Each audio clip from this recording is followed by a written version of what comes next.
All right, all right. Welcome, one and all, to another LinkedIn Live broadcast with your favorite senior care franchise, A Place at Home.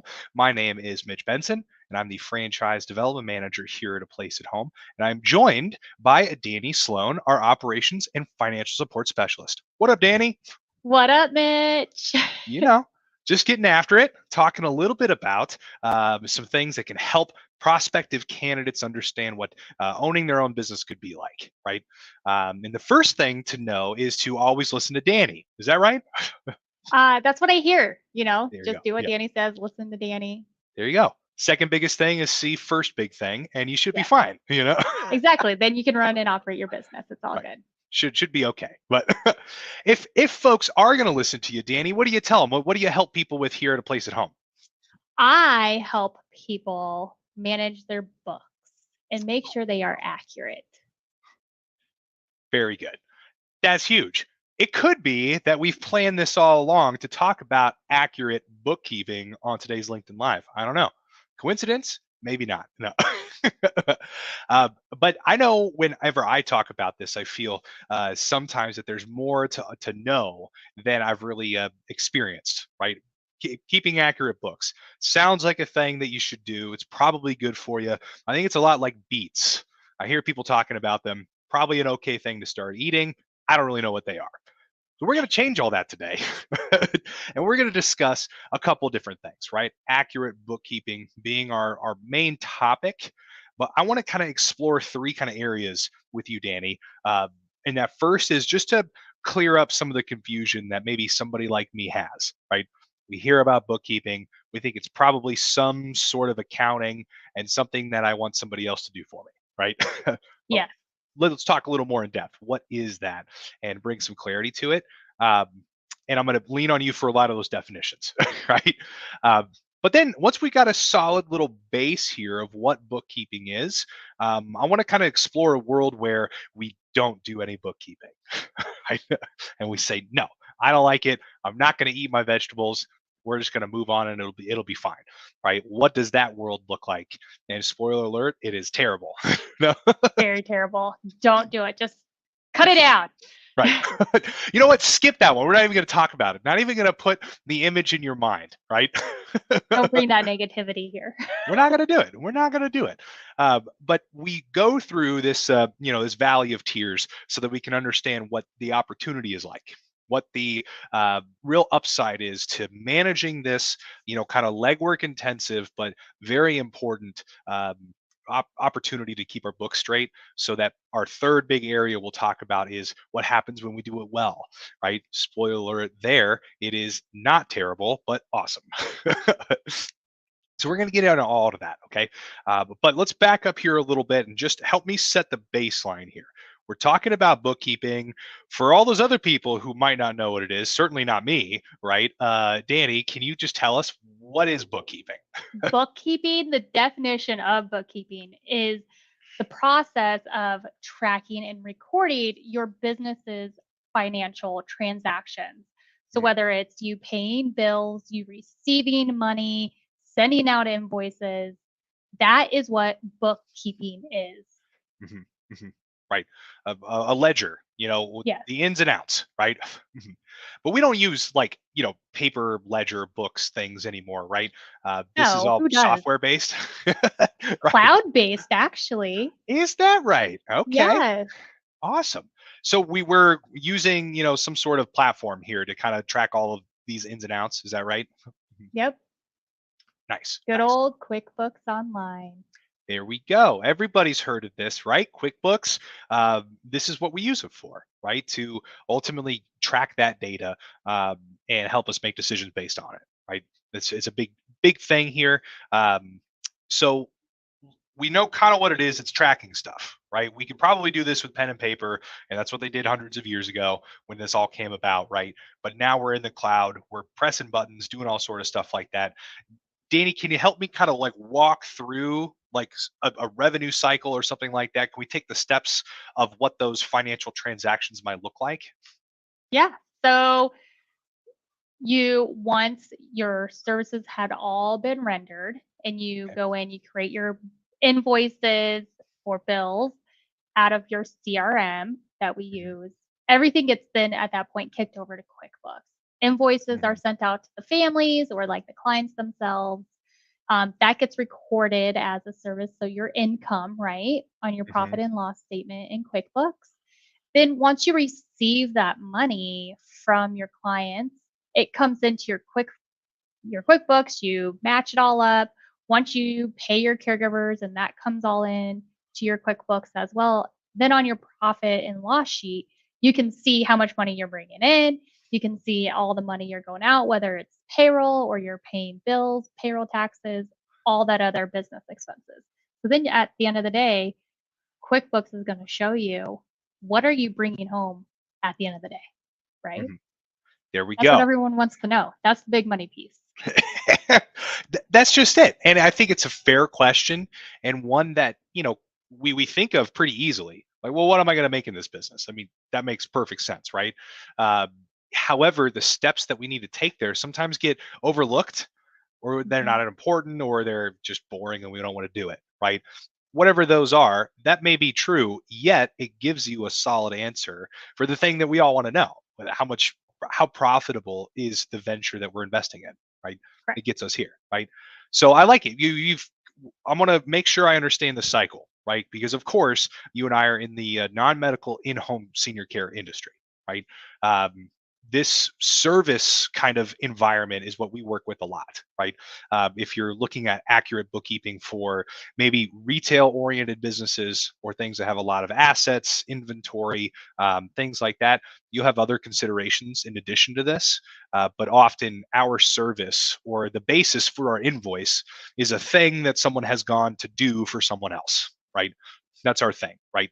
So let's think of our caregiver going to the home of their client. They're visiting them for a handful of hours that day and providing them their assistance with activities of daily living, right? Yep. Uh, that shift is completed and they've gone on home to their own families, yet have rendered their services to that client, right? That's when we back here, in the QuickBooks command center, right, go into, well, first I should say, our CRM to create that invoice to state, hey, value was given to you. This is the bill for that value. We're expecting you to pay us for that, right? Um, and so, is is that that's accounts receivable? That's what we're talking about here, Yeah. right? There you go. That is money that your business is owed, right? Because of that service is rendered. Um, at that time, right? They get your accounts, your account receivables gets received. All right, you get Yep. paid, right? And we get to do the great work of then turning around and sharing that with our caregivers, right? And paying the individuals who provided the service in the first place, right? Right, via payroll. And that's how this whole thing works, right? So um, I really like that, kind of seeing that as the model. That's how we get this done, and we need to understand kind of what all this looks like, right? But when we get to that point where you've done not only the record keeping of it all, just keeping it together, but you're also like moving the dollars around, right? Your payroll, that kind of stuff. Is that bookkeeping too, or are we into like accounting territory, or what's happening here? Technically, it's still bookkeeping. You don't Hmm. get to accounting until you're really looking at your taxes and, doing those type of things. Okay, yeah, and that like at the end of the year, is that Yep, right? end of the year. Yep. Mhm. So it sounds like more bookkeeping opportunities are short term, like week to week type stuff. Mhm. Whereas your accountant is helping you maybe on the bigger picture, the end of the year, multiple months worth of reporting. Does that sound about right? Yep. Nice. Right on. Okay. I like it. So this is kind of like the overlap there, right? The bookkeeper, that individual is happening on a weekly basis to get us like what you mentioned, is that clear idea of the profitability of our business. um, and we need to be doing that every week 52 times so that we can go to our Yeah. accountant and say, all right, send this to the government. Right. Yep. Awesome, awesome. Okay, that sounds all pretty good. It sounds fairly foundational. Well, I think everybody's with us so far, right? For those folks who are yet to start their own business or they're interested in becoming an entrepreneur, you're doing a lot of this in your own personal finances, right? What you're owed from your career, whatever that is, what your bills are, so you're kind of thinking about this stuff anyway, and likely doing a lot of it yourself, right? Um, let's explore this kind of second piece of the world, right? Because that all sounds time consuming and I just don't want to do it. So, what if I just chose not to? Or, heaven forbid I do it poorly and I'm not Oh actually my keeping God. up with my books. What kind of world do we live in then? A world of giving Danny a heart attack when she goes and looks at your book. That's what's going to happen. Right. And don't make Danny sad. That's the second rule. Listen to her and don't make her sad, Right. I mean, if you're not staying on top of your books, they can be really Mhm. hard to come back from. If Mm, you have transactions that are sitting in bank feeds for months and you have to then go mhm, and categorize them, mhm, and you have a transaction from Target or Walmart, like, mhm, are you going to know 3 months from now what you purchased? Was it office supplies? Was it, you know, a gift for a caregiver or medical supplies for a client that you're supposed to be reimbursed for? mm, Like, mhm, you should absolutely be in your books day in a couple for like 20 minutes, 15 minutes, mhm. or at least weekly. I prefer daily. Keeps things really nice and clean. There you go.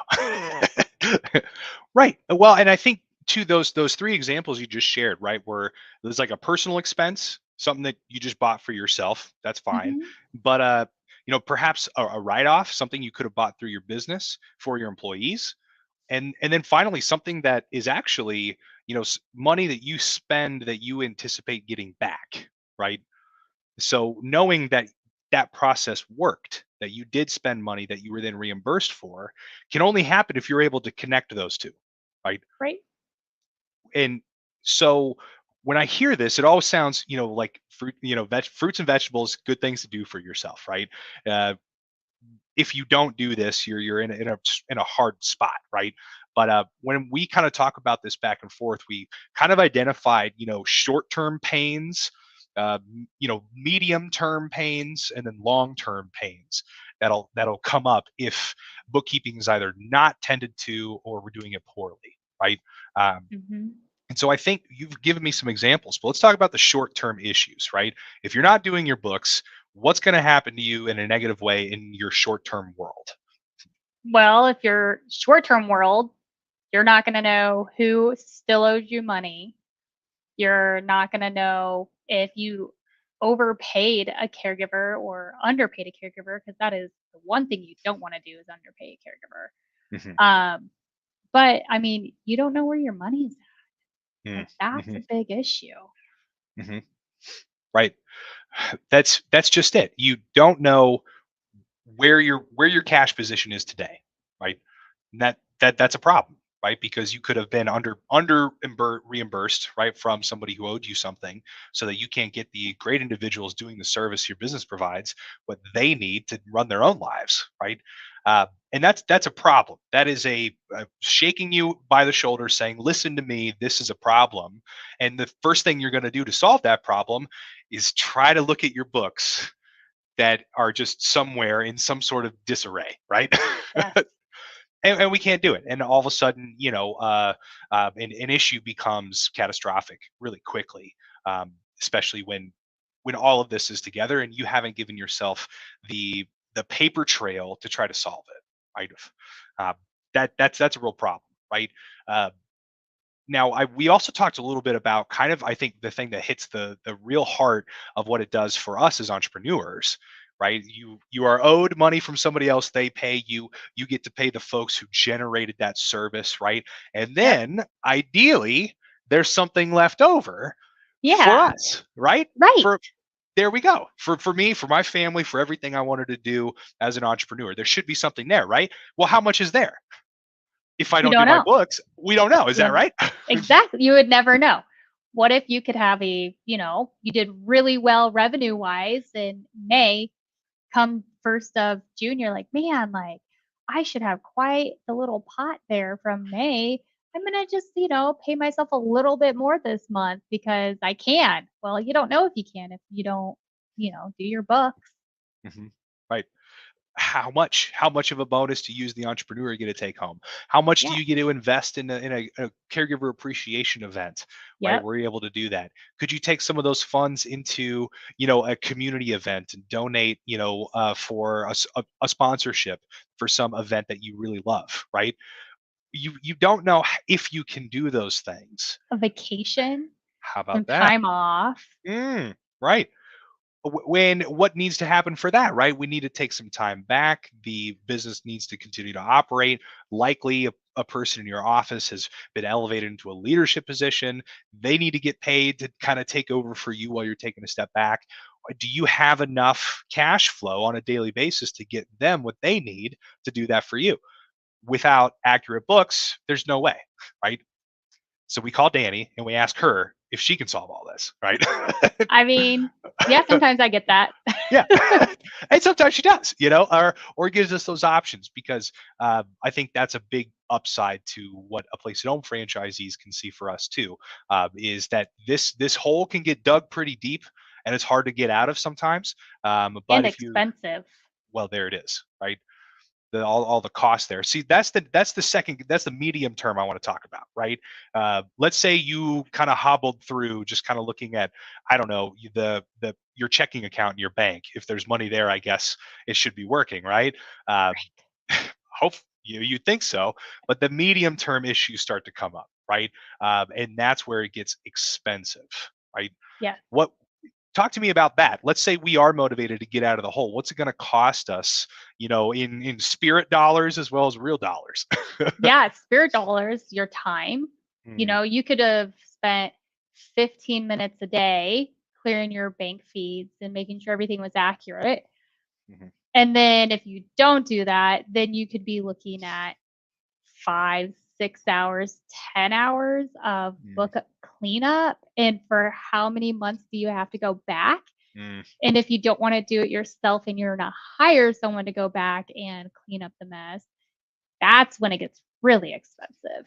mhm, I mean, book cleanup is a few $1,000s depending on how bad it is and how far back they have to go. mhm, mhm. Yeah, that's just an organizational penalty for something that you could do that you knew you should have, and focused elsewhere, and now are paying the price to get that out of there, right? It hurts. It hurts, right? It hurts To right here. It hurts Danny, and that's the second rule. Don't make It Danny hurts sad. All me. right. It does. Yeah. So okay, let's say that. Why might we want to get out of this hole, right? The medium pain here, the medium term pain is it's expensive. It costs us a lot of stress here, right? What do we miss out? Let's say we get back to that kind of equilibrium here. Mhm. If we do this, and we could have been spending our time doing elsewhere, right? What could we have been doing? They're thinking of maybe growing our business and actually like Yes. putting time where it could return. Yeah, Yep. You yeah, could be out marketing and doing fun events versus trying to yeah. clean up books. You'll be able to see like your growth. Did you grow 40% last month? You don't know that if you don't do your books. Hmm. Hmm. When you're working with our business coaches, that's one of the goals is where you want to be by the end of the year, right? And Yeah. you set goals on what you need to do quarter over quarter. Well, you can't figure out what you're doing accurately quarter over quarter if you're going to hit that goal if Hmm. you can't look at your P&Ls and then be accurate. Hmm. Hmm. Right. How do you know that you won? How did you succeed? Exactly. You know, like, if we don't measure here, we're unsure that our growth projections and the data we're trying to use to see where we're headed, we're unsure if it's accurate, right? Or maybe said another way, you can be sure that it is inaccurate. Maybe it's that, and if you're hobbling along here in the midterm, kind of shouldering this pain of not actively working on your bookkeeping, and yet still kind of making it through, uh, what's going to happen in the long term? Is it just going to kind of figure itself out, or what might your long term pains be if this is how you're acting in the medium term? Ugh, you're looking at, potential audits. You're having to submit, your taxes late. You don't want to do that. Like, get the taxes done, get them out of your hair. Like, they're a pain in the butt, anyways, right? Hmm. So the Hmm. last thing you want to do is file extensions and drag your taxes out past April. No one wants to Yeah. do that. Absolutely not. Low valuations of your business. If you ever want to sell your business, you need to be able to show accurate books, right? You Hmm. can't do that. And your business, they might value your business way less than what it truly ought to be. Hmm. Hmm. No one I wants that. I think that's a huge point, right? In the development world, we talk about this a lot. That's it's a strong way to create generational wealth for your family, develop a legacy for folks who will come after you. Is having this asset that has a monetary value to it. Yet that monetary value is based on a multiple of your cash flow, which we'll only know if we, number one, listen to Danny, and number two, don't make her sad, right? And keep our books accurate, right? Yeah. Is what we must do to really get that benefit at the end of the day of seeing our asset grow to a position where we can sell it and create that kind of wealth for our family that we know we want to, right? You can't do that if you're stuck in audits, stuck on a yearly basis, just fighting the same fight, and ultimately will not be able to grow to what you could do, right? Um, but then, just on the other side of this painful, terrible land, full of folks not focused on their accurate bookkeeping, right? Just a little bit further is a more beautiful promised land that is full of individuals who say, we're going to listen to Danny, we're not going to make her sad, and the business is going to be great, right? Because we're going to focus on accurate bookkeeping, right? If we chose to do that, let's hear a little about the third kind of area here where things are going well. What kind of benefits could we see? So, Danny, in the short term, if our books are accurate, what's our lives like? What are we getting for that? Glorious and full of sunshine and rainbows. Boom. Priceless. Yeah. Cash flow, you know where your money's at. Like Mm, you can take that vacation or give yourself back a little bit more from everything that you've put into the mm, business. yeah. I Yeah, just Yeah. know where your funds are. You should always Mhm. know where your funds are. Yeah. Yeah. Think of somebody who's really showing an opportunity to advance in your agency. All right. Can you take Yeah, on a new hire and support bringing somebody in the office who is going to do great there? exactly. Right. Can you make their payroll next week? Well, let me check my books because I'm accurate. I know that I could because this is an opportunity I need to move on. Right. Yeah, You can do that. give them a bonus. You've Ooh. done really well and you like to really give back to your employees. Hmm. Yeah. Know where your cash flows. You can do that. You can do that. Absolutely. So here you are having these short-term wins, right? So far, your medium term, right? What does that look like? What is our world there if our books are accurate? It's probably a lot of the same, right? Yes, Yeah. a lot of the same. You can make Aubrey very happy by hitting your goals on your sheet and hitting what you want to with your revenue. Mhm. And, if you want to be a $2 million business by the end of year one, well, guess what? You'll know that if your books are accurate, right? Mhm. Mhm. You absolutely will. I, I love this, Danny. You're scratching the surface of something that it comes up to mind for me too. Is like, how do you know that you won, right?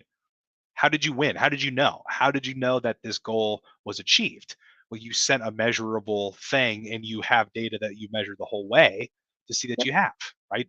This is the revenue I wanted. This is the amount of hours of care I wanted to provide. This is how many employees, right? I wanted to connect to an opportunity for them to serve, right? This is how many nursing students I was able to bring into this business, and they can get flexible hours on their way to becoming a nurse, right? All of those kinds of opportunities are forward facing, are growth facing, and not once do we have to worry about our long term pain in the other world of tax season and IRS audits, right? Yeah. If that were to come up to you, you just send them a clean old stack of several years of accurate bookkeeping, and they say, "Wow, this is pretty sweet," and you move right along, right? Yeah. Then they don't come try to audit you probably ever again. I mean, who knows? It's the IRS. You just never know. Well, exactly. But at least you'd You be know. clean. You can just send over like everything they request and you go on about your day. You don't have to stress about it. You don't have to think, oh my gosh, like, am I going to get penalized? Like, what Mhm. fee do I now have to pay, the IRS? Well, Yeah. if everything is accurate, then You ain't got to worry about that. There it is. Oh my gosh.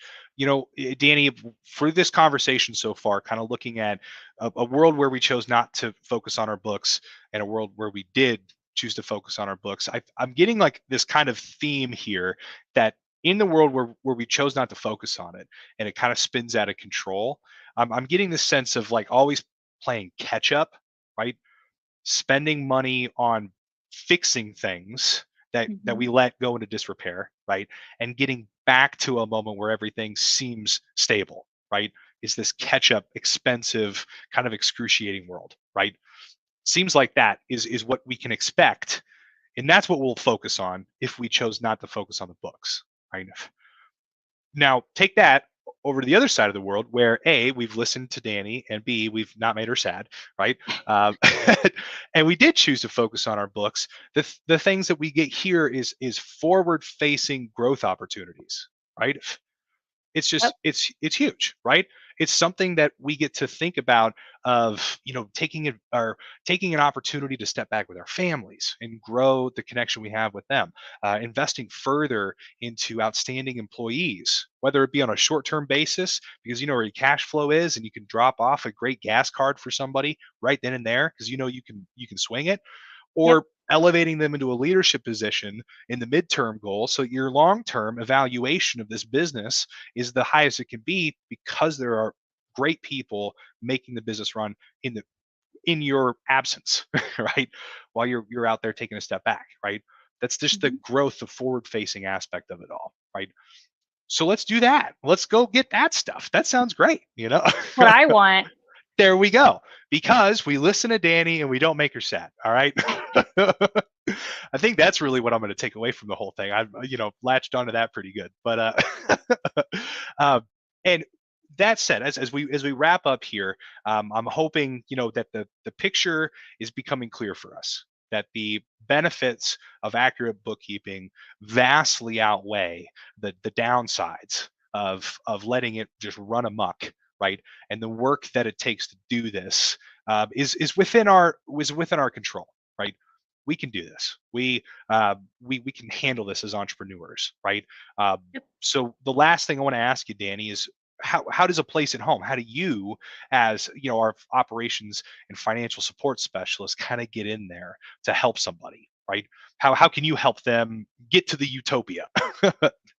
So all of our owners, I do training with them on QuickBooks. I show them, navigate them QuickBooks. I've recorded millions of different Loom videos for them to go back and rewatch over and over on how to manage their books.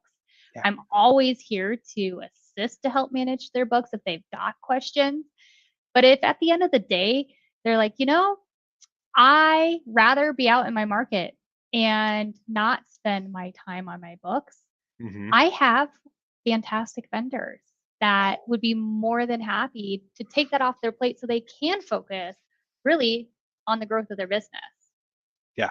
Ah, that's huge, right? Now that we know, what bookkeeping is, right? And Mhm. have talked about why it's so important, right? Everybody we know who can help us. It's Danny, right? In the position that she holds within our franchise system, but can also not only give you that kind of one-on-one training so that you know where your dollars and cents are and Because have. they should always have a basic understanding of Mhm. their books and be able to navigate the system, whether or not they hire a bookkeeper. That's a fine point, Danny. It's not something that is forever off of your plate and Nope. out of sight, out of mind. It is a strategic use of your time so that you can navigate your software and be able to make decisions based on it.